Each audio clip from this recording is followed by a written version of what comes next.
Sound speeds. And here's a quickie for you production audio people. Let's say that you're recording actor dialogue inside of a vehicle and it's raining. Chances are that vehicle is not moving. Why? Because of the increased liability with a moving vehicle in the rain. So actors, let's just say they're free driving while acting to each other and there's cameras mounted to the vehicle. In the rain, that is really, really bad, and insurance could fly through the roof. Now, what about if you take that picture vehicle and put it on top of a process trailer or an insert car? And that is basically a trailer where you can put lights and stuff on, maybe even cameras, and then you have this trailer pulled by a vehicle that's driven by a Teamster where all the crew are on that vehicle looking at monitors of the scene that's taking place. Even then, it's not a good idea for them to shoot in the rain, and most likely they're going to schedule it when it's not raining because the rain makes it it basically makes it last too long. And not only that, there's a lot of logistics that need to take place in order for you to do a driving scene in the rain. More than likely, what they're going to do if they have to do a scene like that is they're going to bring it into a studio and they're going to be using LED walls. However, if you are doing a scene out in nature in a parked vehicle, and it's raining on top of the vehicle, you know the rule that I've said many, many times on this channel. If you see it, you can hear it. But if you don't see it, you don't need to hear it. So what are you going to be hearing in the vehicle when it's raining? Metal being hit by rain on the roof. You may be able to say, we got to be able to see the rain hitting the windows. Well, okay, that's fine. But you don't need to hear it on the roof. So what can you do?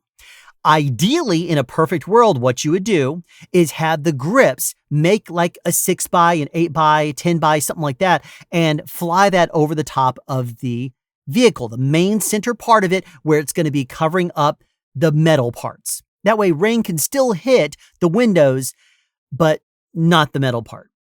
Because the metal part is what's going to radiate through and make it into your microphones and make the whole scene sound like garbage.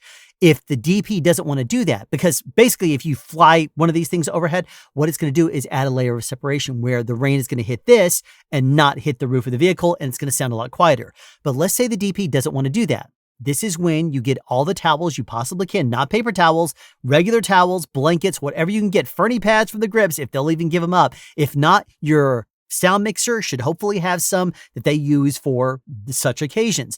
Make yourself a good 2 or 3 inches thick on top of the roof of the vehicle. That way it will protect the vehicle from direct rain and impact. If you need to do it to the hood also, when that hood is not on camera, by all means do it as well. But the main part that the DP is going to be interested in is maybe seeing an occasional drip or something like that going through on the window and maybe rain outside of that, which means that they would be backlighting that light, that rain, not front lighting it, because front lit rain, you don't see. Backlit rain, you do see. But that is the main kicker right there. Only if you see it do you need to hear it. So if you don't, put blankets or whatever, fly something overhead and stop that rain from hitting that metal surface that's going to sound like a bunch of fingers hitting a frying pan. That's sound advice. Have a question you'd like answered or want to add something? Be sure to write it in the comment section down below. You can also make a suggestion for future topics of discussion. Again, comment section down below, or you can email me at soundspeeds@yahoo.com. Be sure to subscribe and turn on notifications so you won't miss out on future sound advice.